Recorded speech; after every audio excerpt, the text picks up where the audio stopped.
Hello, and welcome to Wellness Wednesday with 3W. Wellness Wednesday is sponsored by 3W Medical for Women, a nonprofit medical clinic offering free of charge or low-cost women's health services in the Seattle area, regardless of income or insurance status. 3W does not profit off of the health choices women make.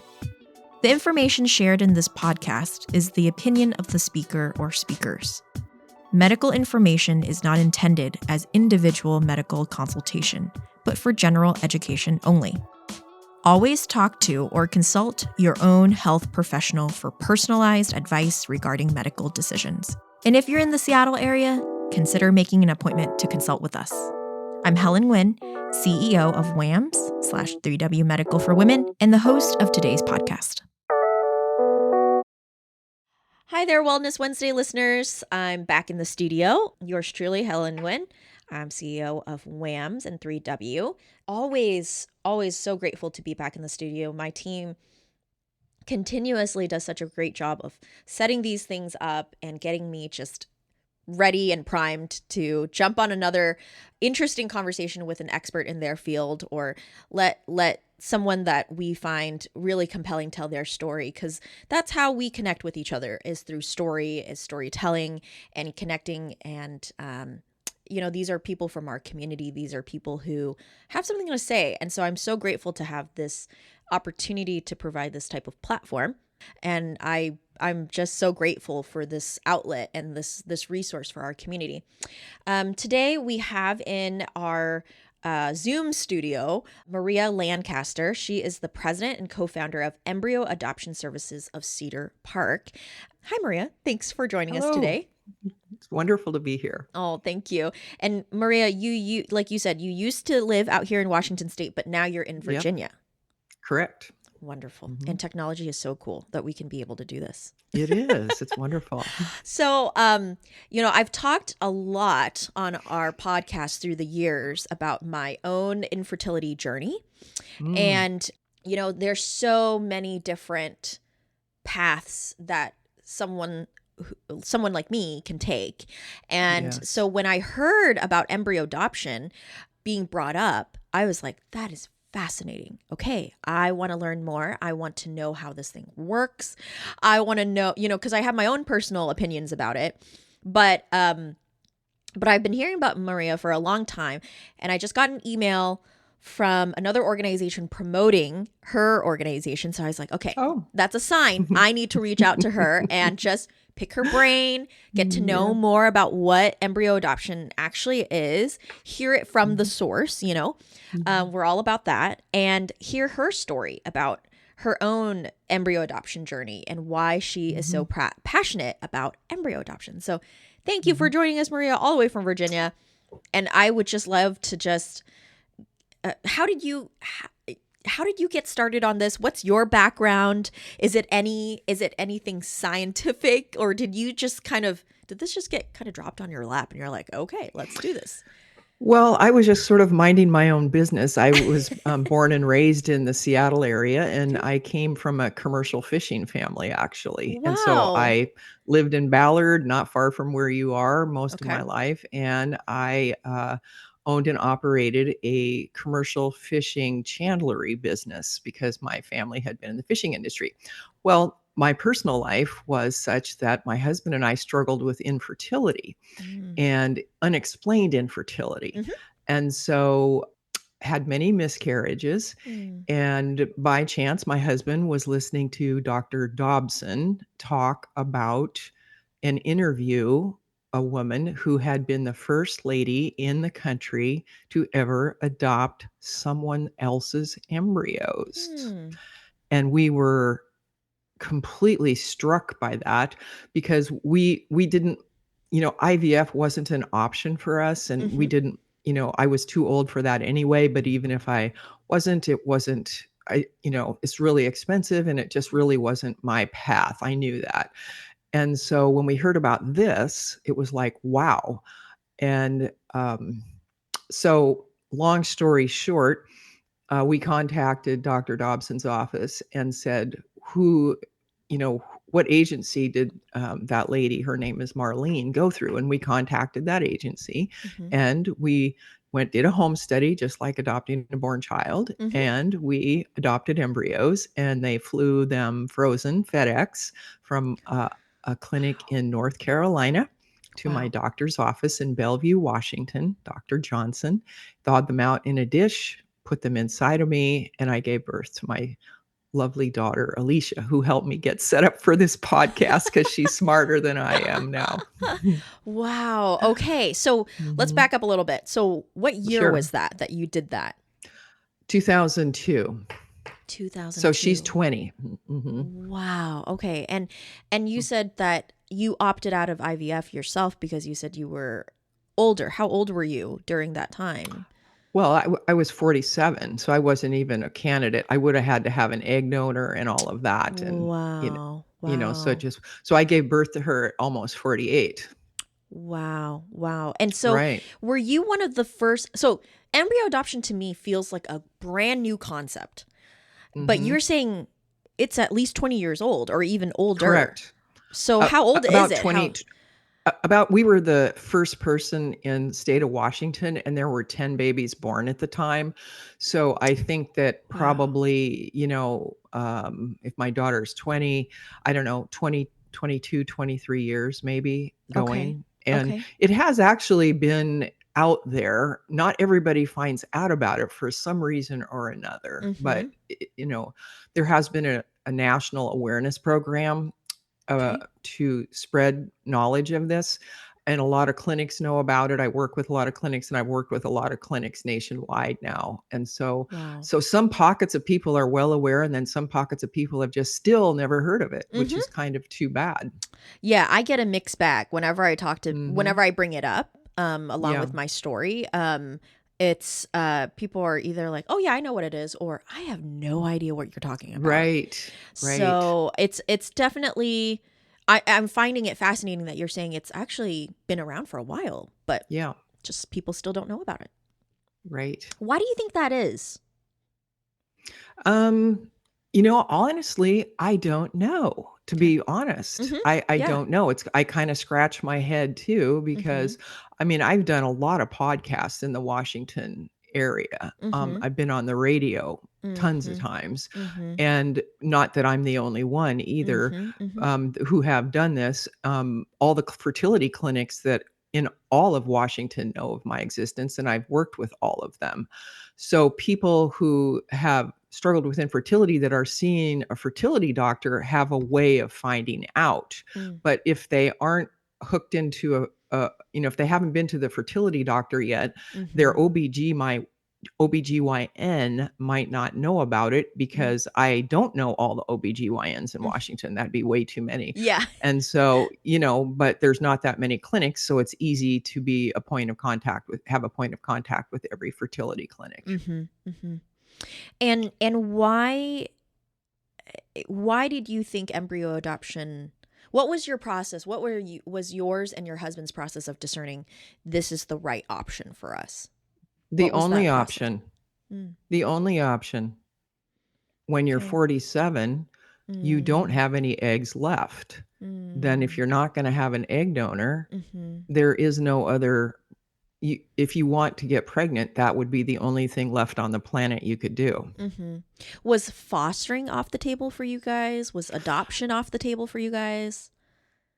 Quite honestly, we would have not been chosen because of our ages for adoption. And I really felt that I was meant to have a baby. It's kind of a long story on a personal side where, it was revealed to me that I was going to have a baby, without getting into too many details, but I knew in my heart I was going to have a baby. I think what happened was I had a naturally occurring pregnancy at 46 and then carried like 3 or 4 months and miscarried. But that made me know that I wanted to have a baby. And so I just knew I was called to it. I guess that's what you could say. Yeah.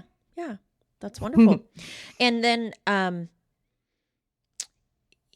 how was the pregnancy? Was it complex for you? Was it did people have to monitor you a lot because it was an embryo adoption type of approach versus a No, natural pregnancy?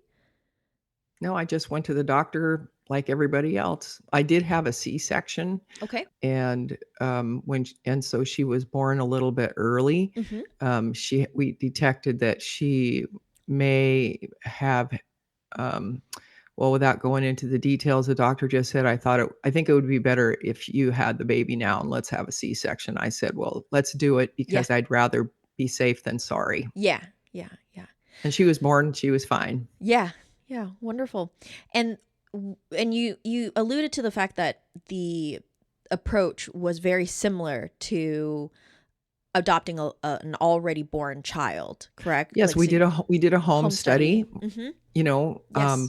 which was kind of in those it because nobody had ever heard of it in Washington, and I was the first person to do it. Mm-hmm. You know, it took me a while to find an adoption agency that would do a home study for a child yet to be born. Mm, And so, but I found an agency. They were out on the peninsula somewhere. I can't remember the name of it, but they did our home study. And once we were approved, then we got into the matching process with the agency. mm-hmm. And then we were matched with a family that we thought was a great match. And then we did legal contracts. And then the embryos were shipped from North Carolina to my doctor's office in Bellevue. Okay. And they were at 2 cells. They were 2-cell embryos. What does that mean? That means 2 cells means like it's fertilized. That's a zygote. Mm-hmm. That's 1 cell. Then Mm-hmm. it divides 1 time. That's called a 2PN. That's a 2-cell embryo. Okay. So there's literally 2 cells to the embryo. Wow. Okay. Right. Wow. And so, gosh, I have so many questions. That's okay. Yeah. Well, because I'm an adoptive parent. Uh-huh. And so I'm trying to go, okay, I'm trying to think of, so is this an open adoption? Are you connected to the birth parents at all? We are connected to yes, we are. We don't communicate directly, but if we want to have communication, we go through the agency. I see. Okay. So it's not like you can reach out if you, like if I your just don't daughter call wanted them to. up. Yeah. Okay. We don't call each other on the phone type of thing. Okay. Okay. Mhm. And how did that process work? Is it very similar to a live baby adoption in the sense of you come up with a legal document if there's visitations or pictures being sent? So because it's not a visitation agreement, because that's Okay. kind of like more in line with a divorce or whatever, it's more on a what you would call, there's no one ever puts it in legal writing that you are going to see each other X amount of time per year, because it's unenforceable. And it's also kind of sets the tone that you're forced. So it's always something that's done on the honor system. Okay. Okay. And how did this couple go about putting their embryos up for adoption? Do you know what that process is like for that side of things? Well, for the donor side of things, Yeah, so yeah. somehow or other, most of the time, because they are connected to a fertility clinic because they have embryos. Mm-hmm. So that's their route of information, because the fertility clinics tell them what their options are if they have remaining embryos that they're not going to use. Okay. So the options are to keep freezing them indefinitely, Okay. discard them, Okay. donate them for research, Okay. make them available to the clinic to donate to somebody anonymously, Okay. or to choose to donate to what they call a known donor. Okay. And so they lay that out to them. And when people say, well, we would like to choose the known donor route, they go, well, then you need to call Maria and she will help you out. And so the clinics give people my information. Okay. If they want a known donor. Okay. Want to be a known donor. Or like you said, there's an anonymous route as well. People can donate to the clinic anonymously. They can still make their embryos available to us anonymously, but Mm-hmm. we tell them that they can change their mind to Mm, not be anonymous. When they donate to the clinic anonymously, that is forever. okay. And so I say, well, if you're not ready to, some people just aren't ready. Mm-hmm. And so they want to be anonymous. And then when they get more comfortable and time has passed and they say, we'd really like to know what happened. And we always tell our adopting families that, your anonymous family may change their mind and you Mm-hmm. would always want to be willing to be known on a first name basis to them through Mm, us, which is completely harmless. okay. Is there for the donor families, Hmm. is there a fee that they No, get for donating their embryos? No, that's against federal regulation. You Okay. you can't be compensated. It's like just like when you donate a heart, a liver, a Mm-hmm. lung, Mm-hmm. or a kidney, you cannot be compensated. Otherwise, people would be selling their body parts. Sure. Sure. Okay. So it falls into this, and it falls in this. They categorize them with the same law. They're categorized as an organ, so Okay. that's why they fall under that regulation. Okay. And I'm assuming that when you approach your doctor Hmm. with this option, you had to meet a certain health criteria to be able to get the green light to even do this? Correct. Okay. So, you go and do a bunch of blood work and they do ultrasounds and they make sure you don't have any fibroids or make sure you don't have whatever. Mm-hmm. And then they give you, a doctor's letter that says that you don't have any contraindications to pregnancy and that you've been Okay. approved for a frozen embryo transfer. And actually, it's extremely rare for a woman not to be able to get that letter. I rarely see a woman who has been told that you'll never be able to carry. Conceiving and carrying are two Two different. very different things. Yes. And so conception is tricky, Mm-hmm. carrying is easy because the embryo makes the placenta for you Mm-hmm. and the baby. Mm-hmm. So the Mm-hmm. uterus just has to have the right hormone level in it so that the lining of the uterus is nice and fluffy and the Mm-hmm. embryo can bore in. Mm-hmm. And the embryo has the intelligence to throw out little tentacles to bore in. And so if the uterus is properly, has a proper lining, Mm-hmm. then the embryo does all the work. Wow. That's fascinating. It So is. is the same method of the tools and the methodology behind IVF, is that the same as how they implanted the embryo in you, using the same tools and the same methods? Um, as far as the transfer, yes, Okay. because they just put a little catheter in you Mm-hmm. and the embryo is in the end of the catheter between two bubbles. And then they blow some air, I would imagine, to get that bubble to move down out of the end of the catheter. And then the embryo's in you and they pull the catheter out and you're done. So that's an embryo transfer. With IVF, it involves hyperstimulating shots and for the woman and hyperstimulating the ovaries to produce many follicles in order to make embryos. But with embryo adoption, you obviously don't have to make the embryos that have already been made. They just have to be thought out and put Mm-hmm. in. It's very simple. It takes minutes to do. So it's not the same route. Well, it's the same mechanism because in order to get embryos, somebody has to do IVF.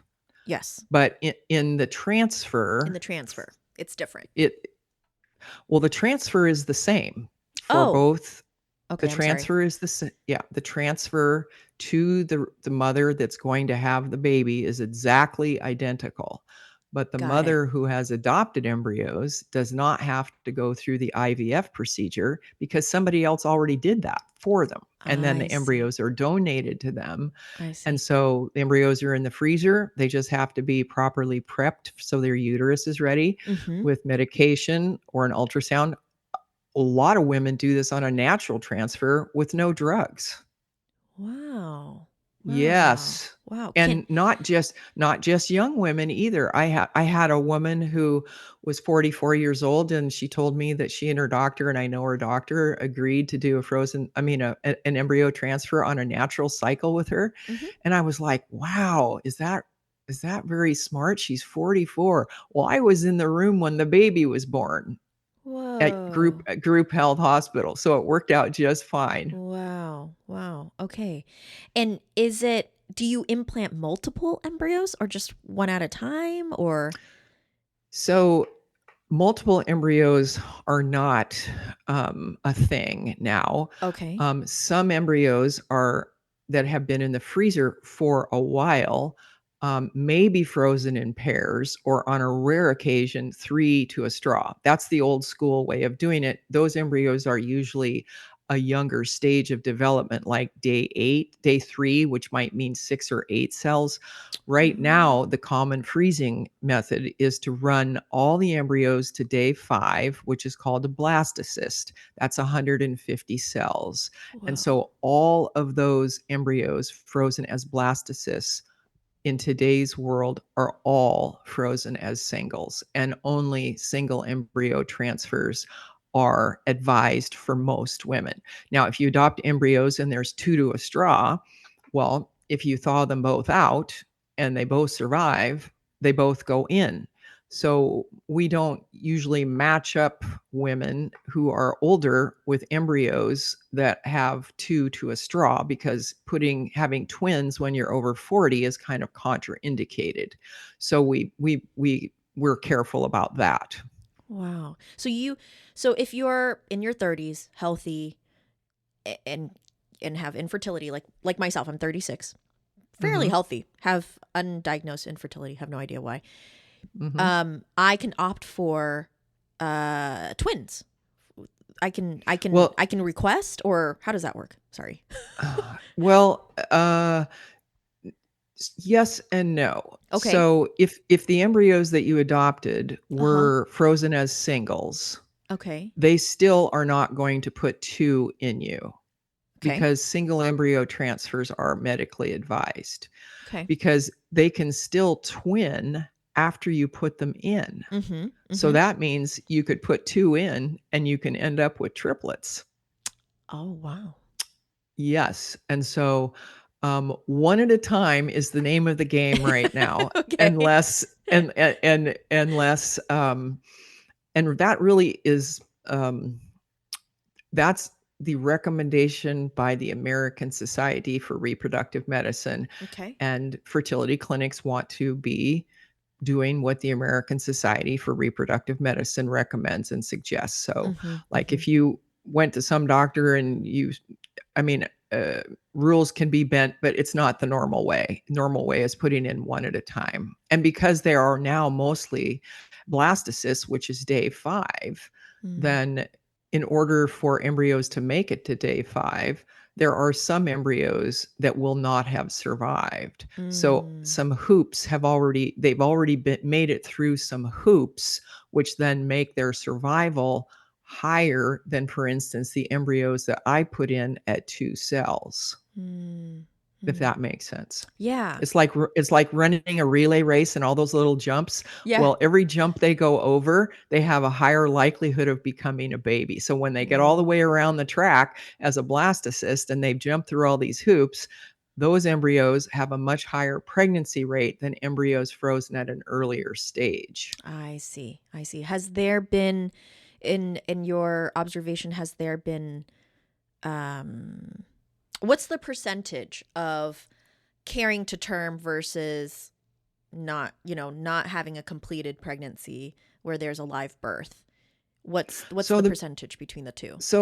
there is a miscarry rate with frozen embryos, the same as natural conception. Sometimes it works and sometimes it doesn't. Mhm.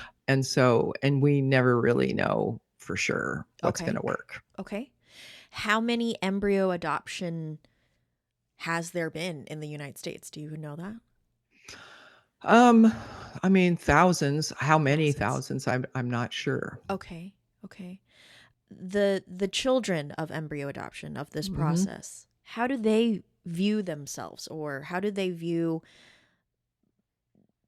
the conversation that you eventually have with them? What has been your experience with you and your daughter?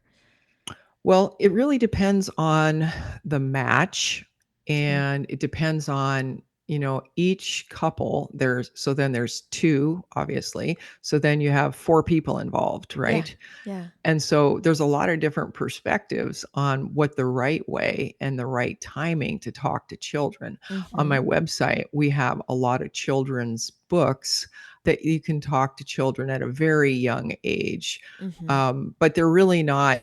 We're talking about books like The Pea That Was Me, and sort of like trying to get the concept that they were once an embryo, to kind of seed into their mind that this is how life works. Mm-hmm. But explaining petri dishes to children that are in grade school is probably, beyond what they can comprehend. Mm-hmm. However, we have families that, start talking about that at a very early age. And I personally wasn't my thing, but my daughter, because I ended up starting this embryo adoption agency, she's heard this story so many times. She kind of got it by osmosis, and Mm-hmm. she's traveled with me across the country to give talks and everything. Mm-hmm. Well, I was holding her on my hip while I'm talking, right? Yeah. Yeah. And Mm-hmm. then we do have social workers, and we do offer social work consultations for people who are struggling with maybe how to talk about it. Because sometimes the conversation is difficult between the parents, and they're trying to figure out how to have a unified front in order to sort of talk to their child in a way that is consistent, and Mm-hmm. not one person saying one thing and the other parent saying something different. So Sure. we have a lot of consultations with parents, so how to get on the same page and have it be age appropriate as Mm-hmm. well. Mm-hmm. Age appropriateness is, I should underline it about Key. 25 times. Yeah. Too much information is too much information. They get Right. confused, and they go to preschool and they start saying what they thought they heard. And Right. then pretty soon, CPS is calling. Oh Well, gosh. not really, We don't not want that. really, but you know what I mean, though. Yeah. Yeah. Or the Yeah. mouth of babes. So you have to you want to frame it in a way so that Yeah. Yeah. it's, you get it. Yeah. Yeah. So I'm going to be a devil's advocate for a little bit and ask you this question. Because, as I talk to so many people about this, ever since I Mhm. got to know about embryo adoption, I'm just like, Mm. what's your thoughts? What's your opinion? Mhm. I've talked to so Yep. many different people about it. Mhm. And everybody kind of has varying opinions based on what they understand, what they Oh, don't sure. understand about it. Yep. So what would you say? Because for someone like me, I'm not pro IVF. That has not been something that I've discerned for my marriage. My husband Mhm. and I are probably not big advocates on Mhm. with IVF due to a variety of reasons. But Mhm. what would you say to a person that says, well, embryo adoption just will fuel the IVF industry because now that becomes a business. There's a transaction of money. What would you say when someone says something like that?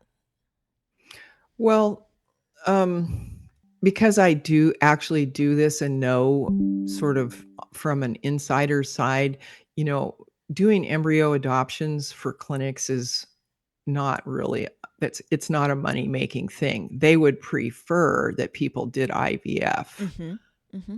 And so, however, clinics are doctors, clinics are people, Mm-hmm. clinics want to help their patients. And Mm-hmm. so, if there's a way that they can help their patients by permitting embryo, not all clinics allow it, but the Mm-hmm. clinics that do want to be able to help a patient that maybe has done IVF 4 times and it has not worked. Mm-hmm. And so I personally do not believe that this fuels IVF. In fact, I think that it is a it is a act of mercy Mm. to rescue innocent children from what could be being discarded.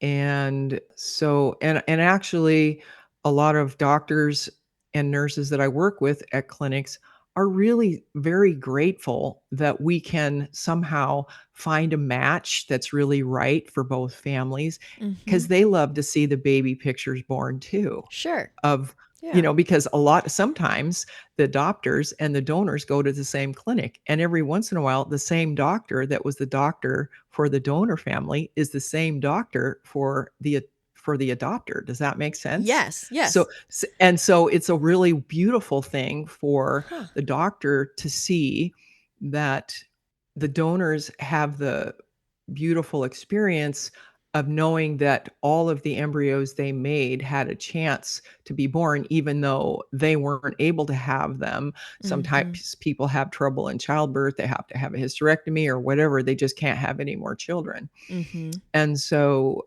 I just don't think that's a thing at all, to answer your question. Okay. Okay. I mean, as far as, fertility clinics are a business, just like Yeah. cardiologists, dermatologists, or whatever. Mm-hmm. They're there to help people get pregnant, and almost everyone goes through um, many other processes before getting to the IVF door, which is the last resort.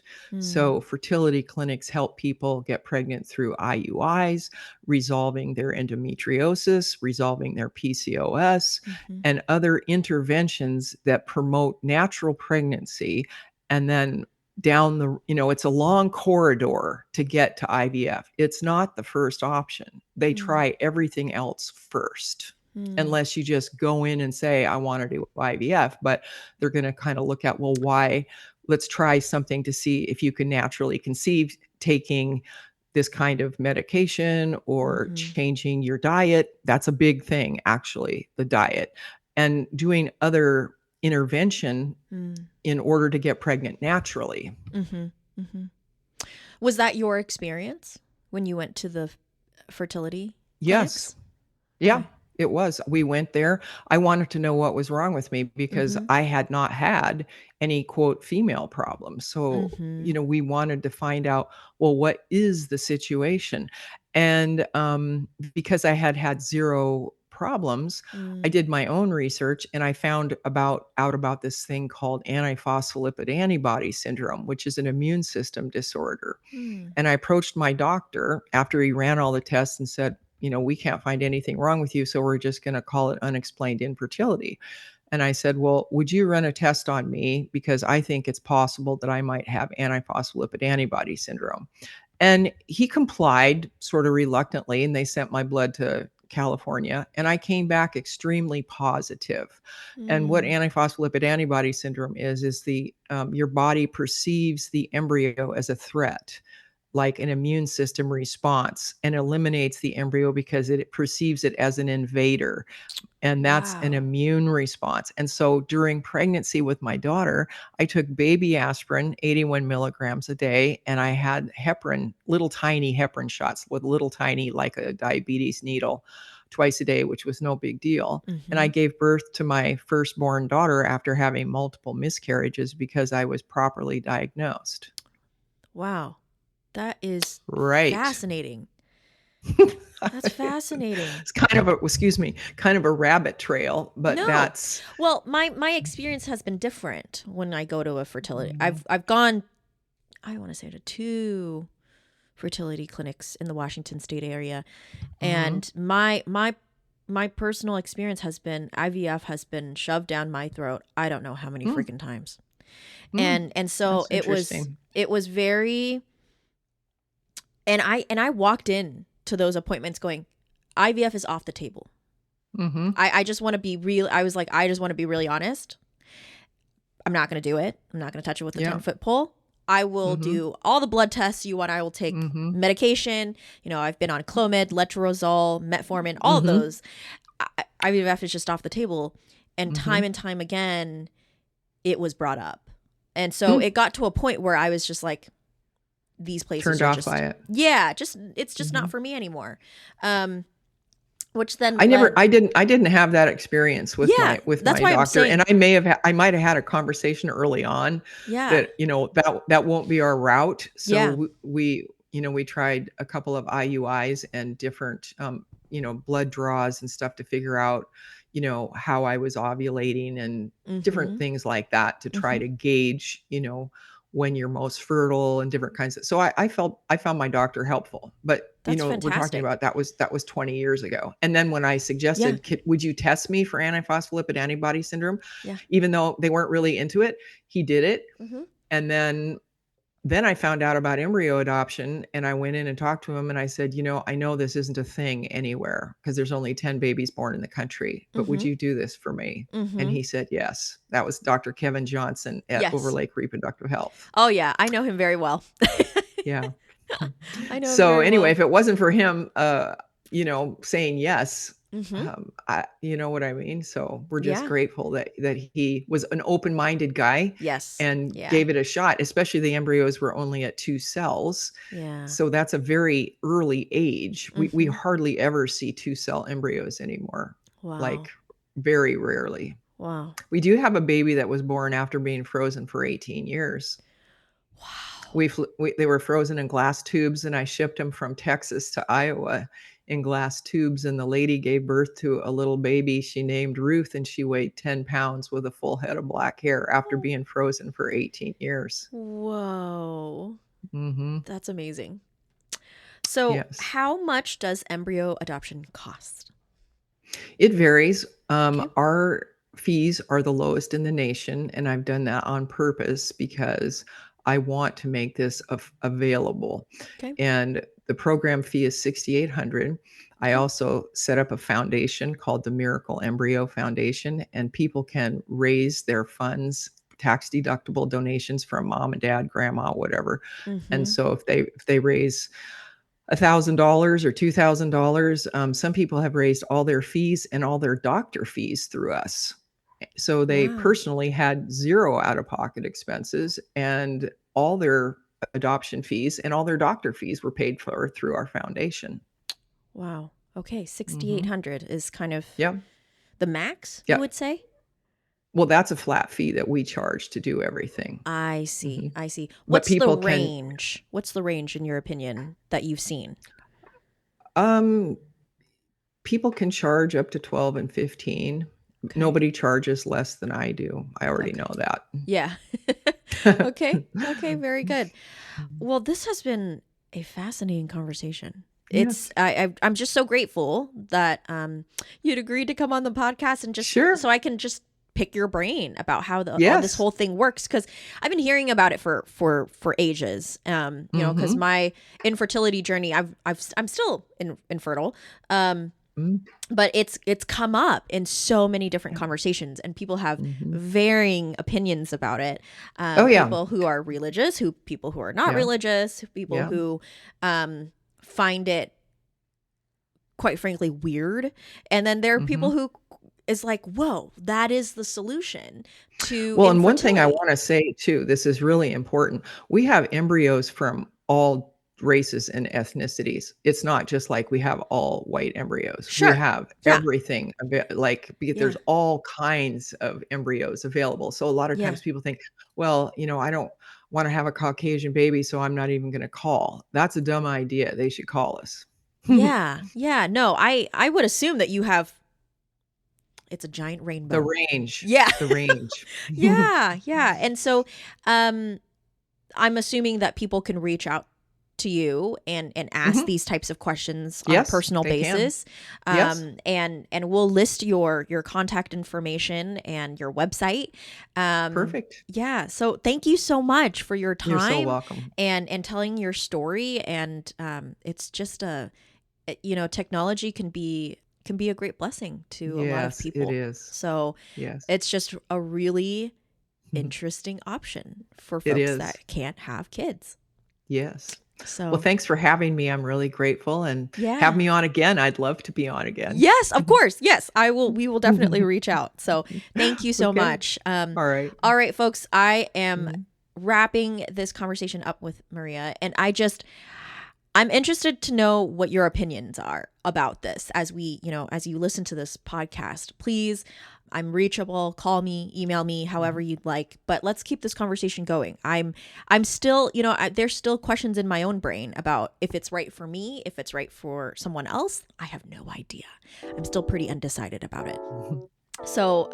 But thank you, Maria, for your welcome. Candidness and your. It's my pleasure. Yeah, thank you so much. All right, till next time, folks. For more information about 3W, please visit our website at 3wmedical.org. That's the number 3, the letter W, medical.org. From there, you can learn more information about the services we provide, book an appointment, or make a donation if you'd like to support our mission. You can also call our office at 206-588-0311. That's 206-588-0311. If you like this episode, please share it with others and consider subscribing on your favorite podcast platform so you never miss an episode. Thank you so much for listening, and until next time, stay healthy and be well.